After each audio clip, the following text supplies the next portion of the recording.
हे माता लक्ष्मी जी, आज आपकी रक्षाबंधन की इस वीडियो को जो भी भक्त लाइक करें, उनके जीवन में धन की वर्षा कर देना। दोस्तों, हो जाइए सावधान।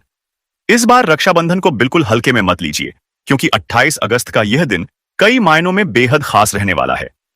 एक तरफ रक्षाबंधन की पावन पूर्णिमा है, तो दूसरी तरफ इसी दिन को लेकर भद्रा और चंद्र ग्रहण की बातें लोगों की चिंता बढ़ा रही हैं। आखिर क्या इस बार भाई की कलाई पर राखी बांधना पूरी तरह सुरक्षित रहेगा? कहीं ऐसा ना हो कि आप गलत समय में राखी बांधकर अपने भाई को और संकट में डाल दें। क्या चंद्र ग्रहण का रक्षाबंधन पर कोई असर पड़ेगा? और सबसे बड़ा सवाल, आखिर किस समय राखी बांधें कि भाई बहन दोनों पर भगवान की कृपा बनी रहे? अगर आपके मन में भी ऐसे ही सवाल हैं, तो इस वीडियो को बिल्कुल भी स्किप मत कीजिए, क्योंकि 28 अगस्त रक्षाबंधन से जुड़ी कुछ ऐसी जरूरी बातें हैं जिन्हें जानना आपके लिए बेहद जरूरी है। आज हम आपको तारीख से लेकर भद्रा, चंद्र ग्रहण और राखी बांधने के सही समय तक पूरी जानकारी बताएंगे, इसलिए वीडियो को अंत तक जरूर देखिए। दोस्तों, इस बार रक्षाबंधन को लेकर कई लोगों के मन में सवाल है कि आखिर रक्षाबंधन 27 अगस्त को मनाया जाएगा या 28 अगस्त को। तो ऐसे में आज हम आपके कि रक्षाबंधन का त्योहार किस दिन मनाया जाएगा और इसकी सही तारीख क्या है, 27 अगस्त या फिर 28 अगस्त। साथ ही आज हम आपको भद्राकाल का भी पूरा समय बताएंगे, क्योंकि इस बार रक्षाबंधन की पूर्णिमा तिथि के साथ भद्रा का संबंध और चंद्र ग्रहण दोनों चर्चा का विषय बने हुए हैं। इसलिए राखी बांधने का शुभ मुहूर्त आपके लिए जानना अति आवश्यक है। लेकिन वीडियो में आगे बढ़ने से पहले कमेंट बॉक्स में जय माता लक्ष्मी जी लिखकर वीडियो लाइक कर दें। दोस्तों, रक्षाबंधन का त्योहार भाई बहन के अटूट प्यार का प्रतीक है। इस दिन बहन अपने भाई की कलाई में रक्षा सूत्र यानी कि राखी बांधती है और उसकी लंबी उम्र और स्वास्थ्य की कामना करती है, और भाई भी सदा अपनी बहन की रक्षा करने का वचन देते हैं। दोस्तों, आपको बता दें कि शास्त्रों में भद्रा काल में राखी बांधने से बचने की परंपरा बताई गई है। इसीलिए भूलकर भी भद्रा काल में आप अपने भाई को राखी न बांधे। इस बार अच्छी बात यह है कि 28 अगस्त को जब रक्षाबंधन मनाया जाएगा, तब भद्रा सूर्योदय से पहले ही समाप्त हो चुकी होगी, यानी राखी बांधने के लिए भद्रा का भय नहीं रहेगा। फिर भी शुभ मुहूर्त का ध्यान रखना बहुत जरूरी है। इसके पीछे एक पौराणिक कथा भी बताई जाती है। ऐसा कहा जाता है कि भद्रा को शुभ कार्यों में बाधा डालने वाली शक्ति माना गया है, और इसी वजह से रक्षाबंधन जैसे मांगलिक पर्व में भद्रा का त्याग करने की परंपरा चली आ रही है। कई धार्मिक मान्यताओं में भद्रा को शनिदेव की बहन बताया गया है और कहा गया है कि भद्रा के समय शुभ कार्य करने से बचना चाहिए। इसीलिए आप भद्रा के समय रक्षाबंधन का त्योहार ना मनाएं। लेकिन दोस्तों, इस बार 28 अगस्त की सुबह राखी बांधने के समय भद्रा समाप्त हो चुकी होगी, इसलिए इस बात को लेकर आपको घबराने की जरूरत नहीं है। दोस्तों, रक्षाबंधन के दिन बहनें अपने भाई की कलाइयों पर राखी बांधती हैं और उनकी लंबी उम्र की कामना करती हैं। इसीलिए इस दिन भाई बहन दोनों को स्नान आदि करके और हो सके तो नए वस्त्र पहनने चाहिए। लेकिन याद रहे, शुभ अवसर पर काले कपड़े पहनने से बचें। वस्त्र पहनने के बाद मिलकर भगवान की पूजा करनी चाहिए।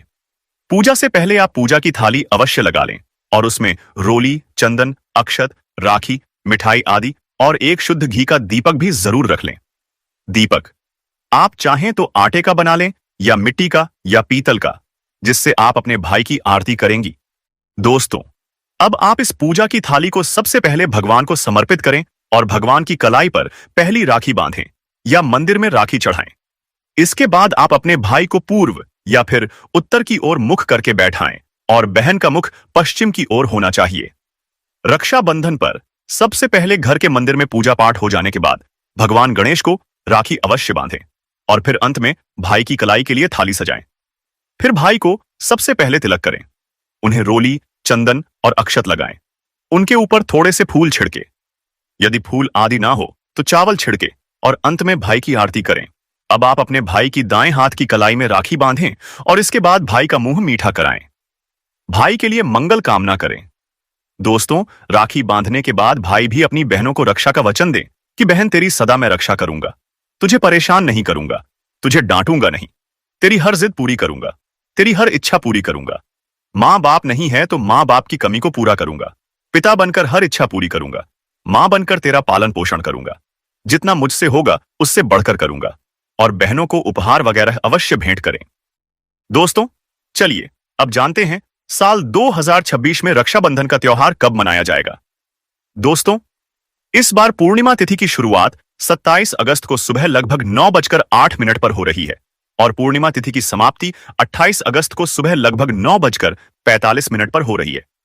ऐसे में श्रावण पूर्णिमा के आधार पर रक्षाबंधन का त्योहार 28 अगस्त यानी शुक्रवार के दिन ही मनाया जाएगा। इसमें अब कोई भी उलझन नहीं है। रक्षाबंधन 28 अगस्त को ही मनाया जाएगा। अब जानते हैं रक्षाबंधन पर भद्रा का समय। दोस्तों, इस बार सबसे बड़ी राहत की बात यह है कि 28 अगस्त को राखी बांधने के समय भद्रा नहीं रहेगी। पंचांग के अनुसार रक्षाबंधन की भद्रा सूर्योदय से पहले ही समाप्त हो चुकी होगी।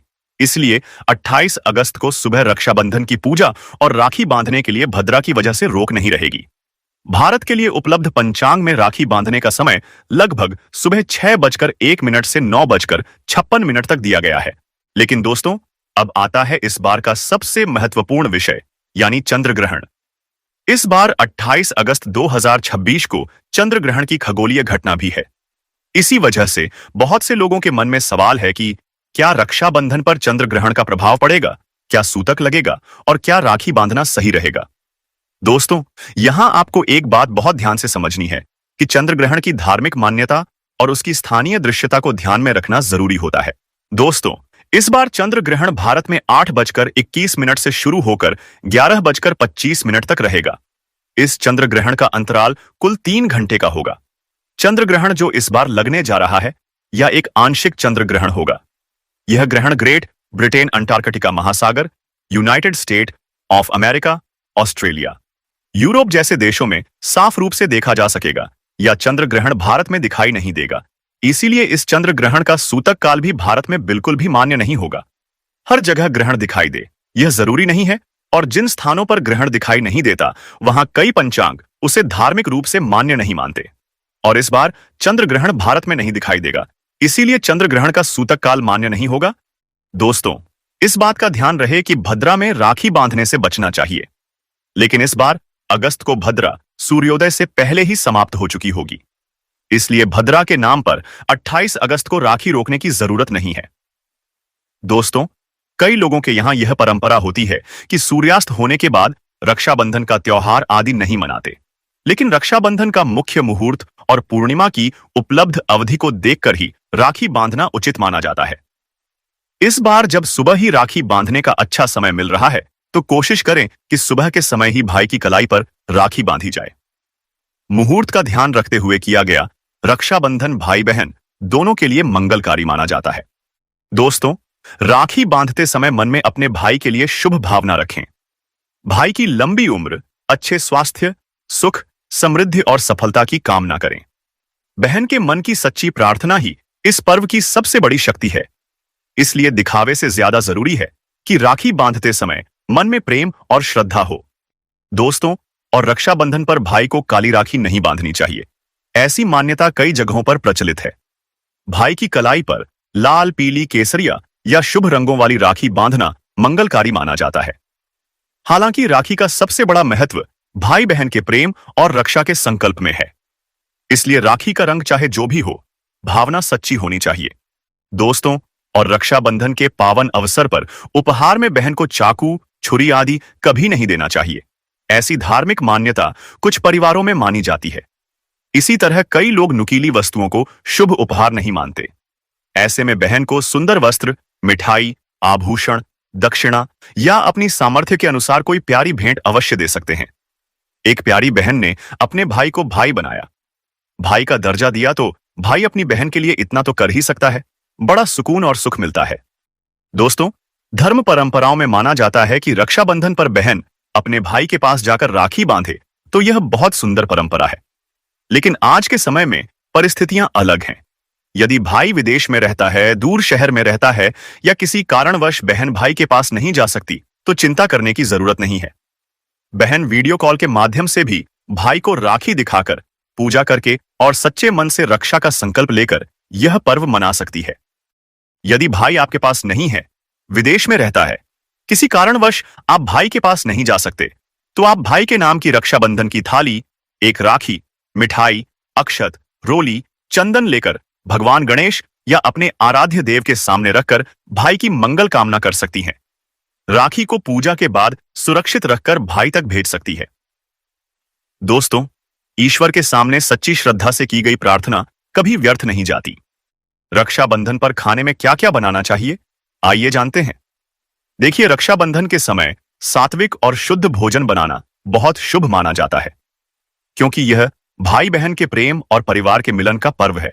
ऐसे में घर में सात्विक भोजन बनाएं।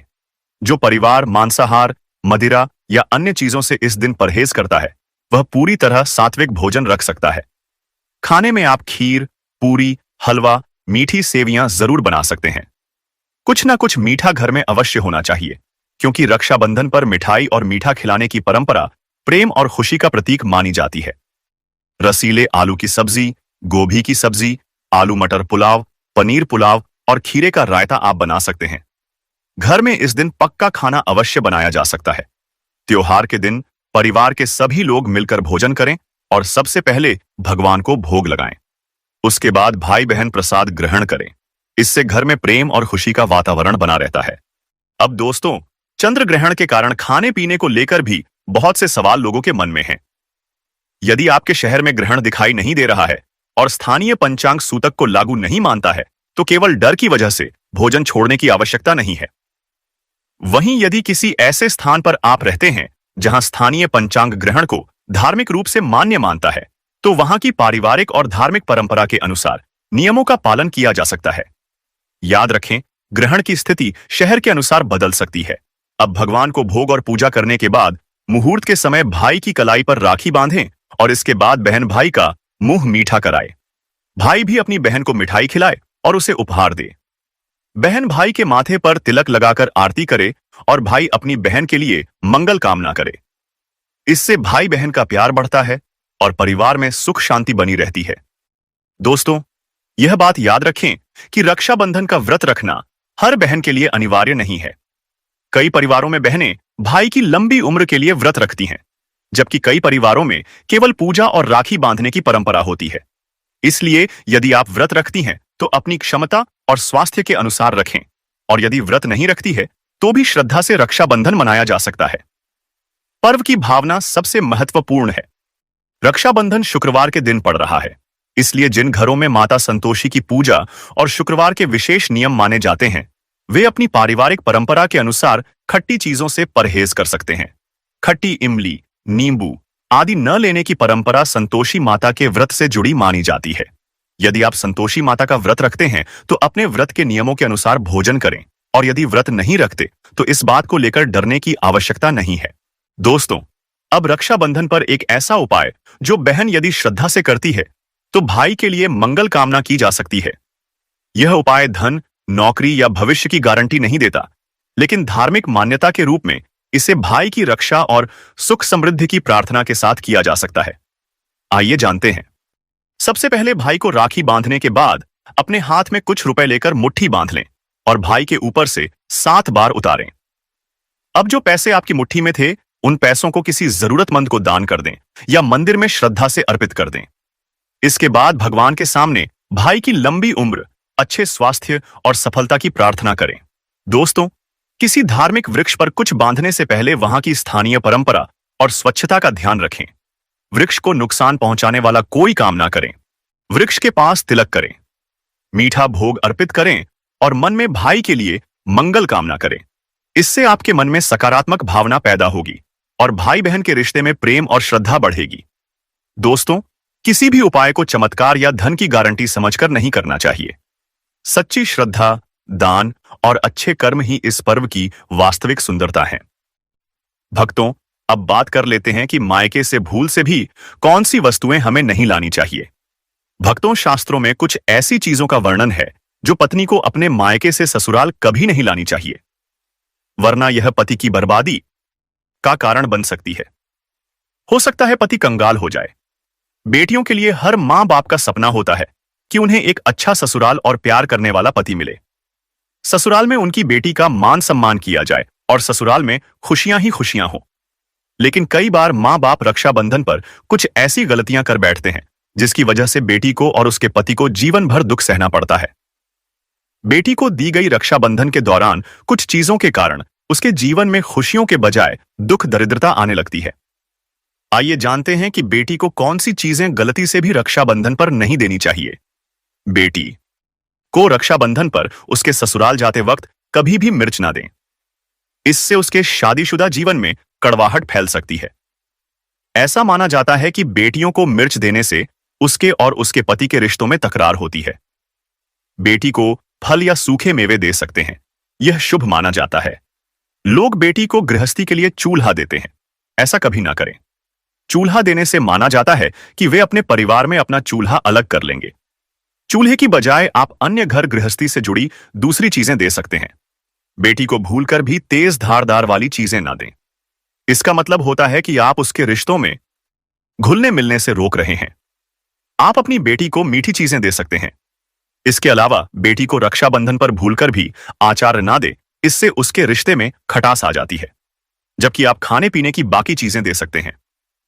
दोस्तों, वेद पुराणों में शास्त्र में साफ साफ लिखा हुआ है कि रक्षाबंधन पर किसी भी माता पिता को अपनी पुत्री को उसके ससुराल जाते वक्त कोई भी काली वस्तु, काले कपड़े या कोई भी काला सामान नहीं देना चाहिए।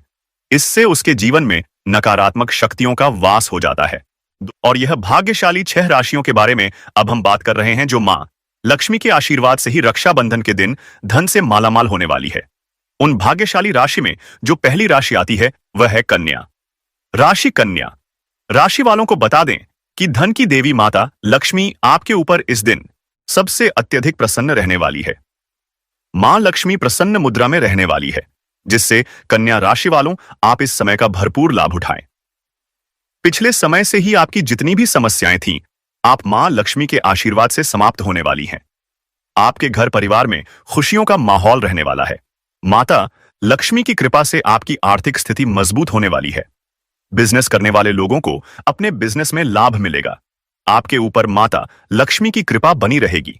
चारों तरफ से कन्या राशि वालों आपको धन लाभ प्राप्ति के अनेक योग बन रहे हैं। इस लिस्ट में जो दूसरी खुशनसीब और भाग्यशाली राशि है वह है कुंभ राशि। दोस्तों, कुंभ राशि वालों को बता दें, आपके ऊपर धन की देवी माता लक्ष्मी बहुत अधिक प्रसन्न है, जिससे आपको धन लाभ प्राप्ति के बहुत सारे अवसर प्राप्त होने वाले हैं। कुंभ राशि वालों, आप नया वाहन भी आप खरीद सकते हैं। आपके जीवन में धन से संबंधित जो भी परेशानियां थीं, वह सभी समस्याएं दूर होंगी। धन दौलत ऐश्वर्या की आपको प्राप्ति होगी। माता लक्ष्मी जी की कृपा से आने वाला समय आपके लिए काफी ज्यादा कल्याणकारी और मंगलकारी होने वाला है। तीसरी खुशनसीब और भाग्यशाली राशि है वह है मेष राशि।